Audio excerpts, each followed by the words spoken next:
British Spy Stories, Season 1. Spy or Traitor. Episode 17. Caroline decides to walk the last leg of the journey to the Cabinet Office and takes the tube to Green Park, then cuts down the broad path that runs from Piccadilly to the Mall.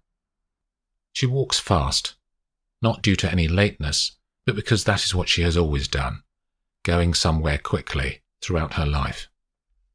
She walks across St. James's Park and heads for the Park Bridge to cross to the southern side of the water.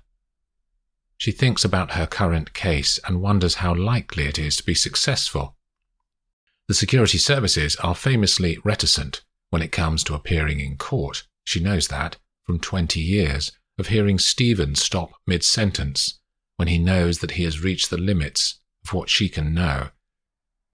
She has always told herself that she doesn't mind his secrecy, because it's more than a job to him. It's part of his whole being. Without it, he's not the same man.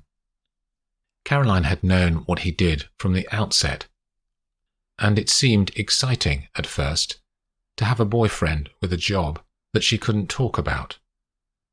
She was very strict with herself for years, but 5 years ago she told her closest girlfriend on a cold Thursday in February, after Stephen had been particularly annoying and dangled information in front of her, but then said he couldn't go into details. Linnie rehearses in her mind what she needs to talk about at the meeting that she is going to. Her client, McAllister, told her in great detail about the work that his staff carried out. But his tone changed when she asked about his sources inside MI6. Not only did he say that he couldn't tell her, but also that the information was not relevant to the case. She had to put it to him that the case against him would stand or fail on the security services confirming what he had told her. Courts are all about evidence. She had underlined that to him. If there's no compelling evidence about something, then it might as well have never happened. It's as simple as that. She reaches the end of the park and turns left along Birdcage Walk. She will push the Cabinet Office for evidence of the information supplied to McAllister. The whole focus of her planned case is the contact called Petrov, and her tactic for today, she has decided, is to ask for an interview with that source first, and if the Cabinet Office refuse, then she will ask for an inquiry, if necessary through a judicial review. She isn't going to let them get away with ignoring her request. If that means consequences for this Petrov character, as they are involved in something untoward, then so be it. She is sick of the security services hiding behind their anonymity when they overstep the mark and stray into illegal activity. On arrival, Linnie is led through a maze of corridors. All civil service buildings have a similar atmosphere, she thinks, as she follows a small man down a long corridor. He stops and opens one of the huge oak doors that mark out each 50 feet along the walls for as far as she can see. They go into a meeting room. It is quiet, as though soundproofed. Dead air, with nowhere to escape to. The man leaves her with a promise of chasing up, and she sits at one end of the table built for 20. Her brain is all ready to go, on the start line. She sits back and pushes one shoe off her heel, enough to give the slightest release of tension and the minutest relaxation of her muscles. The thought scares her, and she sits up, pulls her shoe back on, and pulls her blue suit jacket across her body. She stands and looks out of the window onto Great George Street, and can hear Big Ben chiming the quarter hour from across Parliament Square. Behind her, the door suddenly opens. "Miss Lawton?" He is in his 40s, dark hair, tanned. A nice house in Reigate, she thinks. His face is smooth like his demeanour, and 2 eyelashes on his right eye are pure white. They shake hands and he suggests they pull 2 chairs away from the table, as he is not a great believer in formality. "How can I help?" he says, in a way that reminds her of a marketing manager from a mobile phone company. She explains the case that she will be bringing to court in the next fortnight and the need for his help to liaise with the security services. He starts the usual spiel about the importance of anonymity and secrecy for the spooks. Linnie tells him that she knows all about that as she married one. He laughs, but not with his soul. "What do you need?" he says. "My client received information from the Secret Intelligence Service," she begins. "It was part of his contract to provide security for them as part of an integrated program of work over 18 months. "Where was this?" "Slovenia." "What was the nature of your client's work?" "The contract defines it as security services. In practice, he was providing additional manpower for British intelligence." "Do we know what the manpower actually did?" He is cool but intense. "Not spying, if that's what you mean," she says, with a slight smile which he returns. "Personal security guards, mostly. He employs ex-military personnel." "All vetted, I assume?" "Of course," she says. "And what about this contact you say he has in the security service? Petrov?" "That's the name he was given."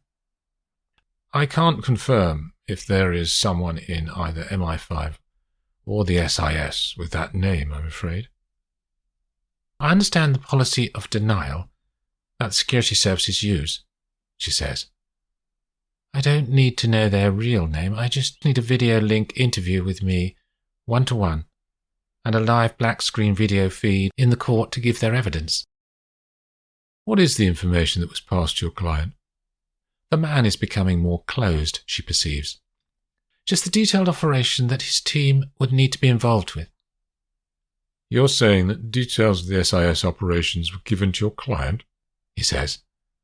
"Yes." He stops his flow, having got to the end point of whatever process he was following for the discussion. She watches his face as he turns his eyes away, down, and to the right. "I'll have to come back to you," he says eventually. "When?" "The court date is set for the 16th. "I can't commit to a date. Your timetables may have to change." She starts to protest, but he holds up his palm. She adds, "I don't want to go to judicial review," and watches his reaction. He flicks his eyes up to meet hers. "I'm sure that won't be necessary." He smiles weakly. "Let me show you out." The message from Marjorie agreeing to talk comes through in the morning as Gabriel is driving back from the airport, having dropped off Hans on his way back to Berlin.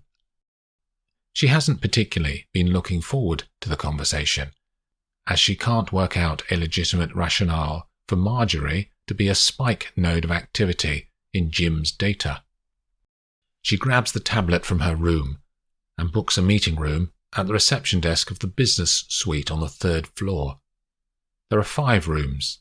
She has booked a small one and swipes the door access. The room has a table for 6 and is overlit with stark downlighters. There is a large screen at one end. Gabby opens the cupboard that contains all the display equipment and pushes her hand into the cable looms to pull out a fistful of wires. She traces them back to a wall box, finds the network leads, and plugs in her tablet to the network. She runs her porting app to block her location and encrypt the signal, and pushes the tablet into the cupboard so it will sit there and divert the network during the call. Then she selects the video conferencing software on the control panel and calls London. Her friend answers immediately, at first without video switched on, then after the sound of a door closing, Marjorie's face appears. They greet each other and talk inconsequentially for a minute. "Anyway, how are you?" says Marjorie. "Back in Berlin, just planning my next move." Marjorie's eyes look away from the camera for a second, which tells Gabby that the MI5 network is returning location unknown to the screens in front of Marjorie. Did you want to chat about something, Gab? I do. You know we were talking about Stranraer? Your friend who was killed? Yeah, well, I did some digging and your name came up. Gabrielle had expected an uneasy silence, but there isn't one. My name's always coming up, says Marjorie with a laugh in her voice that seems real. What particularly? The night before he was killed, after I'd put the location into Oberon, I have a trace of comms activity on the network. Right. 2 people were particularly active that night and into the next day.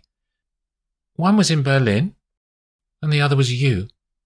That happens a lot because my job's to lead live ops in the 5 Control, she says. So there are always dozens of messages. They are probably all mapped back to my user ID on the system, as I'm the officer responsible. Was there a live op overnight on that date? Asked Gabby. I don't know offhand. I'd need approval to share that with you. Why would the messages be going from 5 Control to Berlin? Your ops are all in the UK, surely. Yes, of course, we're domestic, says Marjorie. But there are often players involved from outside of the UK. It could be that the embassy in Berlin had an interest in one of our ops, for instance. Do you know Murphy in Berlin? Says Gabrielle. Berlin station chief for 6. I've met him once or twice, says Marjorie. Why? Do you think he's involved? I don't know, but as the comms have a spike in Berlin too, I thought maybe. Why don't you ask him? I intend to. Off the record, Gab, says Marjorie. We have no official interest in anything with a German flavour right now. She is getting somewhere at last. Can I put words into your mouth? Says Gabby. When you say nothing official, that doesn't discount unofficial. I can only confirm our official ops, of course. And those unofficial ops could involve Vauxhall Cross. I couldn't confirm that, says Marjorie. Any guidance on who else wouldn't know about unofficial ops? Ask in Berlin. Gabby looks at Marjorie on the screen. There is not a flicker of movement in her face. It's a pity you haven't got any information then, says Gabby. Good to see you, Marge. Loved your mother. Talk soon, Gab. The woman from MI5 gives the smallest of waves as the video image fades on the television. Thank you, Marjorie, says Gabby to herself. She packs up, disconnects the network proxy divert and goes to the restaurant for lunch. She takes a seat by the window overlooking the Promenade des Anglais and studies the menu. After ordering, she thinks about Marjorie and whether her friend had given her anything useful, or was this some sort of trap? Gabby still has a nagging question in her mind about why Marjorie fabricated her father's death. He must have done something that required the need for a J-17 order, the creation of a new fictional life for someone who needs to disappear. But her father wasn't in the service, so did Marjorie do something? It doesn't make sense given the information Gabby has, so her brain moves on to thinking about Riverside. The information he provided wasn't a game changer for her. It told her that there were people talking about Berlin ops on the 6 network, but that's not news. Whenever there is any planning or a live operation, various branches get involved and will message each other. So why did he provide those specific messages to her? In Gabby's view, every single action in the world is motivated by someone getting a benefit. The question here is, who benefits from his actions? Riverside's stated belief in being driven to find the mole seems legitimate, but why come to her? If he has evidence, then the easiest route to find the mole is to just escalate the data. While she is concentrating, she doesn't notice a man come up to her table, and takes a second to realize he's talking to her. Can I help? She says. I wanted to ask, I've seen you eating alone a few times. I wanted to know if you wanted to have dinner? He's handsome, she thinks, and smiles at him. I'm fine, thank you. A drink, then. Tonight. What harm could it do? She looks at him. 40s, American. Blue eyes. She considers maintaining her barriers, but then she thinks she might enjoy the company of someone who doesn't want to talk about spying. Okay, she says. Great. I'll meet you in the bar at 9.